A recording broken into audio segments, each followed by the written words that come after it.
Pessoal, bom dia, e aí, tudo beleza? Estamos aqui para gravar mais uma aula. Tem uma participação especial hoje de Paulinho. Paulinho está aqui comigo. Já ia dizer boa tarde. Quase, eu digo boa tarde, mas ainda é bom dia. É porque na verdade a gente não sabe que horas esse povo vai assistir o vídeo. Então a gente não pode dizer nem bom dia, nem boa tarde, nem boa noite. E aí, galera, Paulinho, meu filho, fez prova de história essa semana. E aí muitos alunos meus sempre perguntam qual é a diferença da história que ele estudou para a história que eu ensino. E a gente vai fazer essa dobradinha aqui hoje, essa parceria. Os assuntos de Paulinho foi o que mesmo? Capitanias hereditárias e governo geral. Tem que falar. Capitanias hereditárias e governo geral. Beleza. E o ciclo do ouro também. É, também. Você falou de Tiradentes, não foi? Foi. O grande herói da Inconfidência Mineira. Mas sim, na época, eu não quis, babaca Tarugamota aí no meio da rua. Mas na época eu não quis gravar o vídeo com ele para não atrapalhar ele na prova. Agora que ele já fez a prova, a gente vai derrubar um monte de coisa aí que ele me falou. Para início de conversa, quantas eram as capitanias mesmo, Paulinho? Quantas? 15. Alto. 15. 15 capitanias, beleza. Quais foram as que prosperaram? Foi São Vicente e Pernambuco. Que bom. São Vicente foi para quem, você lembra?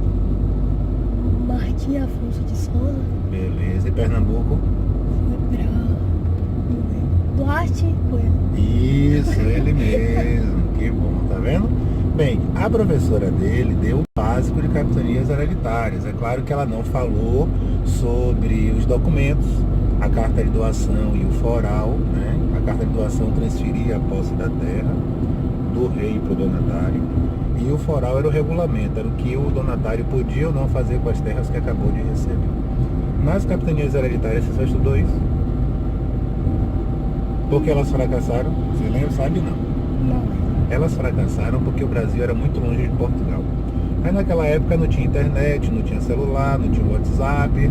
O rei de Portugal dava uma ordem em Portugal e até a ordem chegar no Brasil levava meses. Então não rolava. Então a distância foi um problema, a falta de interesse dos donatários. Quem eram os donatários, né? Donatários eram homens de... Fale alto. Homens de lealdade ao rei. Homens com lealdade ao rei, pessoas que tinham dinheiro para investir, né? Pessoas fiéis ao rei. Deixa eu ver o que é mais. Os donatários não se interessavam, né? Os índios, a hostilidade dos índios, dos nativos, eles começaram a ficar muito violentos, a agir com violência com os portugueses, e por isso as capitanias não deram certo. Mas você mora no estado da... Qual é o estado que você mora? Sim, qual é o estado que você mora? Bahia. Ah, sim, então fale, senão o povo vai achar que você é idiota. Fale direito. Bahia. Ah, sim, só que o estado da Bahia era uma capitania. E a capitania da Bahia tinha um donatário chamado Francisco Pereira.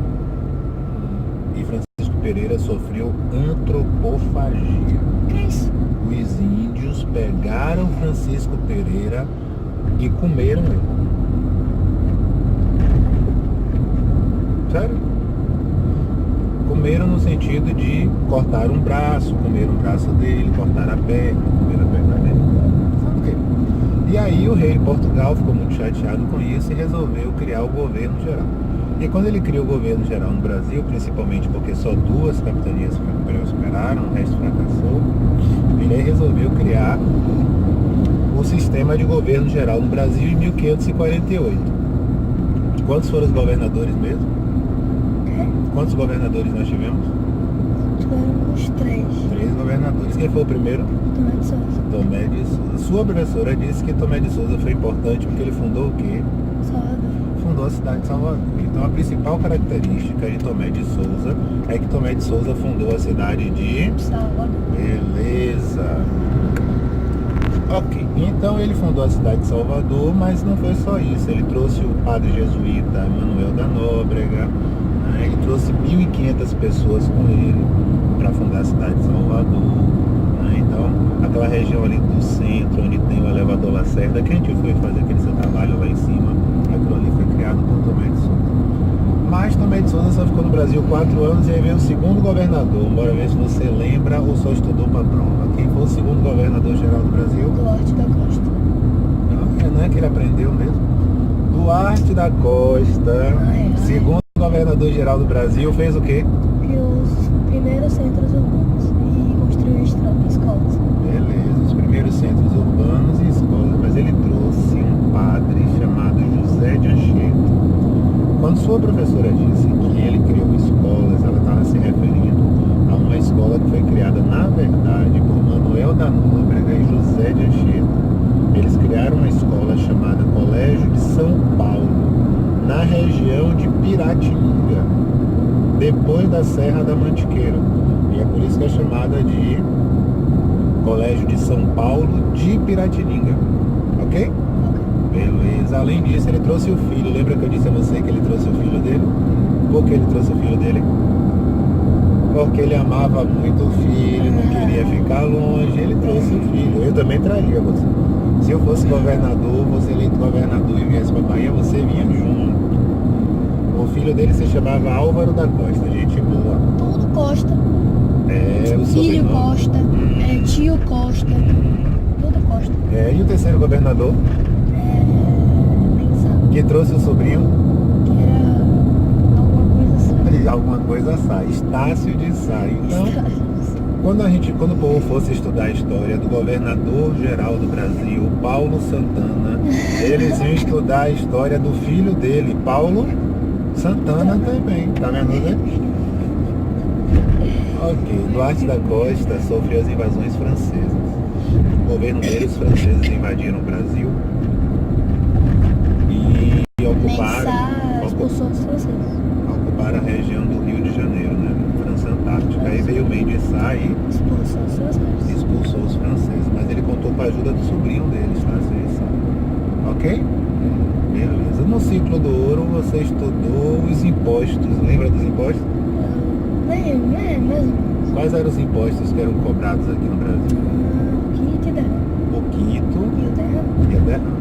O quinto era 1/5 do que era produzido, né? Você sabia que naquela época nós éramos explorados por Portugal e pagávamos 1/5. Quanto é 1/5?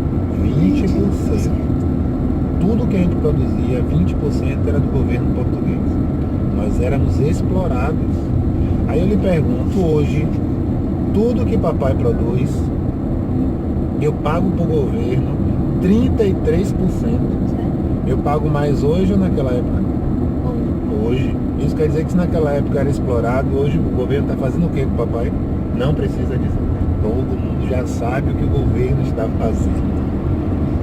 Filho,